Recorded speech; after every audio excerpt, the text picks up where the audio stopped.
ప్రజలందరికీ కూడా నా హృదయపూర్వక నమస్కారాలు. మేము ఎన్నికల సందర్భంలో కాకినాడకు వచ్చినప్పుడు లేదంటే 2019 నుంచి 24 వరకు మేము చేసిన ఈ పర్యటనలో కానీ హోప్ ఐలాండ్ ఆధారం చేసుకొని చాలా రైస్ స్మగ్లింగ్ జరుగుతుంది.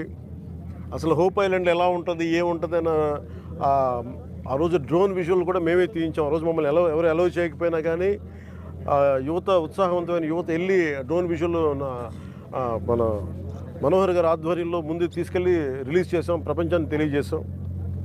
అలాగే ఎన్నికల సమయంలో కొండబాబు గారు కానీ, మనోహర్ గారు కానీ, మిగతా తూర్పుగోదావరి జిల్లా నాయకులందరం కూడా, రాష్ట్ర నాయకులందరూ కూడా ఇది ఒక స్మగ్లింగ్ ఒక హబ్ అయిపోయింది, దీన్ని నిలువరించాలి ఇక్కడి నుంచి. నేను చాలా సందర్భాల్లో నేను మాట్లాడుతున్నప్పుడు, ఉదాహరణకి నేను 31,000 మంది ఆడపిల్లలు అదృశ్యం అయిపోయారు, దీని గురించి ఎవరు మాట్లాడలేదంటే ముందు నన్ను చాలా వెటకారం చేశారు, దూషణ చేశారు. అది కేంద్ర హోంమంత్రిత్వ శాఖ పార్లమెంట్లో చెప్పినప్పుడు కానీ అది నిర్ధారణ కాలేదు. అంటే రీసెర్చ్ చేయకపోతే వచ్చే సమస్యలు. రోజున మేము కూడా మేము వచ్చి దాదాపు 6 నెలలు వస్తూ ఉంది. ఈ 6 నెలల కాలంలో మేము ప్రజలకు చాలా మాట ఇచ్చాం. మేము సంస్కరణలు పట్టుకురావాలి, అవినీతిని అరికడతాం, పారదర్శకత ఉండదు పాలనని, అలాగే వెండెట్ట పాలన పగ ప్రతీకారాలతో ఉండదు, అదే నిలబడ్డాం. అలా అని చెప్పి తప్పులు చేస్తూ వెళ్తూ ఉంటే వాళ్ళని కూర్చొని ఉపేక్షించేది లేదు. నాదెండ్ల మనోహర్ గారు సివిల్ సప్లైస్ మంత్రిగా వారు అనేక పర్యాలు ఆకస్మిక తనిఖీలు జరిపి దాదాపు ఇప్పటికీ 51,000 టన్నులు ఈ మనకి పబ్లిక్ డిస్ట్రిబ్యూషన్ సిస్టమ్ సంబంధించిన ఈ బియ్యాన్ని పట్టుకోగలిగారు. గోదాం దాదాపు 13 గోడౌన్స్లో. కొండబాబు గారు కొన్ని సంవత్సరాల నుంచి చెప్తా ఉన్నారు, ఈ స్మగ్లింగ్ అరికట్టాలి, అవినీతికి మయమైపోయింది కాకినాడ పోర్ట్ అని. దీని వెనక Kakinada port is become free for all అని చెప్పారు ఇందాక. ఇది ఎలా ఉందంటే ఇప్పుడు వెళ్ళి చూస్తే,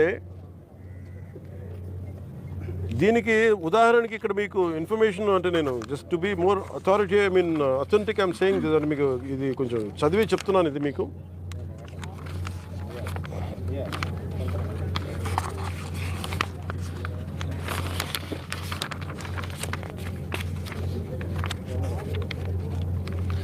కాకినాడ పోర్టుకి రోజుకి 1000 నుంచి 1100 లారీలు వస్తాయి.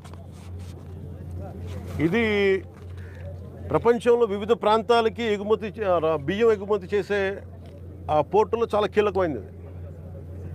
కానీ ఇంత పెద్ద పోర్టుకి ఇందాక వాళ్ళ సెక్యూరిటీ అధికారిని అడుగుతూ ఉన్నాను, ఎంతమంది ఉన్నారు మీ దగ్గర అంటే 1000 నుంచి 1100 లారీలు వెళ్ళే ఈ పోర్టుకి 16 మంది సెక్యూరిటీ.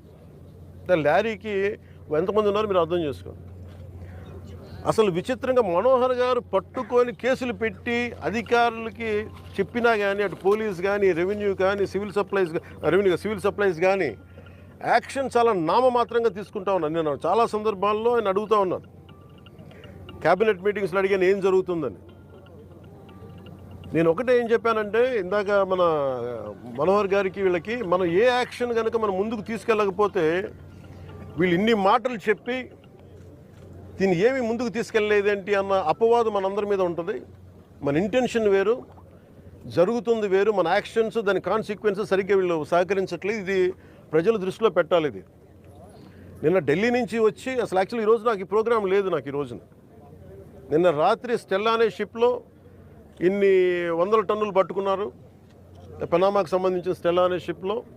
అలాగే ఇక్కడ దాదాపు 1060 ఇక్కడ 1060 మెట్రిక్ టన్నులు ఇక్కడ పట్టుకున్నారు. ఇంత బలంగా సాక్ష్యాధారాలతో దొరికినప్పుడు దీన్ని ఎలా చేయాలని చూస్తే సమస్య ఎక్కడుంది అంటే, ఇది చాలా డీప్ నెట్వర్క్. ఇది నేను వస్తాను అంటే నిన్న రాత్రి కూడా నాకు చాలామంది ఫోన్లు చేసి మెసేజ్లు ఏం పెడతారు, మీరు రావద్దు సార్ ఇక్కడికి అంటారు. మీరు ఎందుకు రాకూడదంటే ఒక 10,000 మంది జీవితాలు అతలాకుతలం అయిపోతాయని. పోర్ట్ అనేది it is meant for exports. Kakinada port కానీ ఏ పోర్ట్ అయినా కానీ అనుమతి ఇచ్చింది ఎక్స్పోర్ట్కి, అంతేగాని స్మగ్లింగ్ కాదు. స్మగ్లింగ్ మీద చేసే విధానంలో కూర్చోబెట్టి దానికి పర్మిషన్, దానికి లైసెన్స్ ఇవ్వాల. లీగల్గా ఎక్స్పోర్ట్కి మాత్రమే ఇక్కడ పర్మిషన్ ఇచ్చారు దీనికి. కానీ వస్తే 10,000 మంది జీవితాలు అతలాకుతలం అయిపోతాయంటే నాకు ఒకటే అనిపించింది. ఇందాక లోపలికి వెళ్ళి కూర్చుంటే నన్ను ఎంత సహకారం లేదంటే నాకే, as a deputy chief minister of Andhra Pradesh, నాకే సహకరించాల ఇక్కడున్న ఈ ఏమో పోర్ట్ అధికారులు.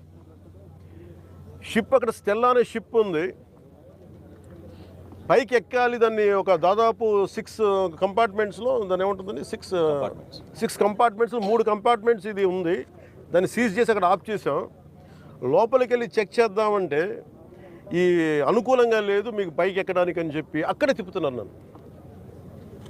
ఇంత ఆబ్వియస్గా నాలాంటి వాడికి ఇంత ఆబ్వియస్గా అందరూ చూస్తుండగా, అంటే దీని వెనక ఎంత డీప్ రూటెడ్ నెట్వర్క్ పనిచేస్తాం మీ అందరికీ అర్థం.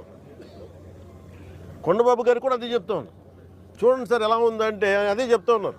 నేను మీకు ఎప్పటి నుంచో మొత్తుకున్నాను సార్, ఇదే మీకు మీ దృష్టికి తీసుకొస్తుందని. ఇందాక మీకు చెప్పాను, కొండబాబు మనం కూర్చోబెట్టి మనం మెత్తగా ఉంటే సరిపోదు, మనం గట్టిగా మాట్లాడాలి దీని మీద మనం అందరం అని అది చెప్తా ఉన్నాను కొండబాబు గారికి.